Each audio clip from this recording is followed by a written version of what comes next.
Back to the fun story time. Next stop is Luke Air Force Base, Phoenix, Arizona, to catch my boyhood dream, and that is to be an F-16 fighter pilot. There's only one problem, though.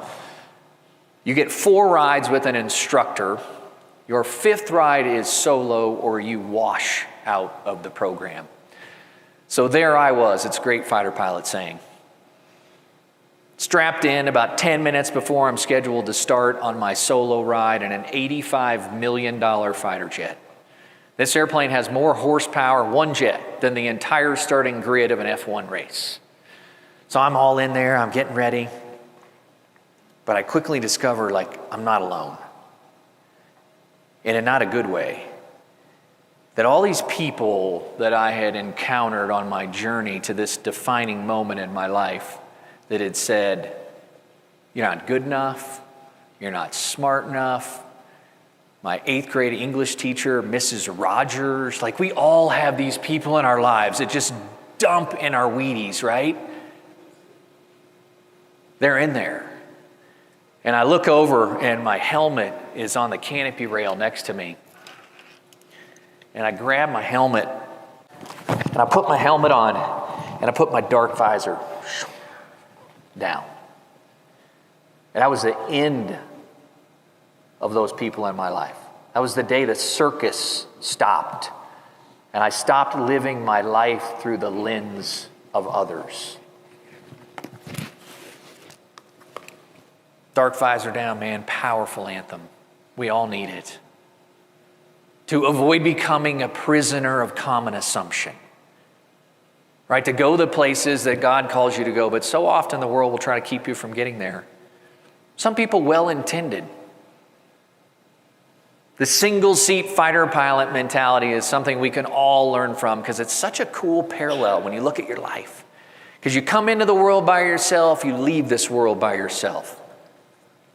Nobody's going to come rescue you.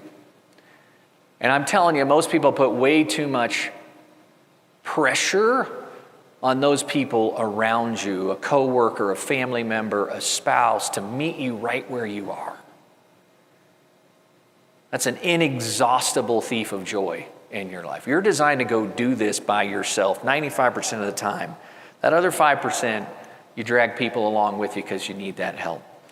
So I reach forward and I give the crew chief this sign, which is the start sign. There's only one motor.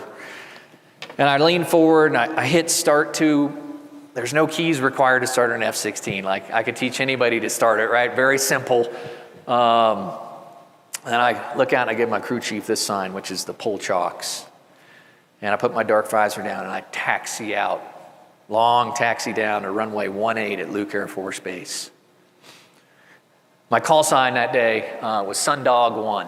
Or Sundog 1, man, clear for takeoff. And I pull out on the runway. I light the afterburner. This motor comes just alive beneath me. And in about 4 seconds, I'm doing 200 knots, gears in the well. And it just comes out of me. This ode to the Dukes of Hazzard. Yee-haw! Right? And I've never not lit the afterburner since that day without a yee-haw. And off I went into that Kavu sky, man. It's an hour flight, touched the face of angels, that ragged edge between fear and faith. It's just intoxicating. Greatest day of my life.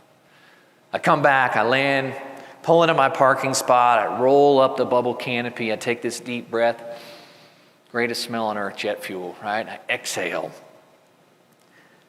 And this one, man, lands on my soul. Go before you are ready. Number one anthem in my life. I believe it's the DNA that ties greatness together. It's God's reward for those people who have faith, the people that figure out, man, I'm never going to have this all figured out, but I got the courage and faith to go. And guess what? We all agreed it's going fast. And I believe this is the only way that you add length to your wick in life. Is freaking get after it. We are here and we are gone.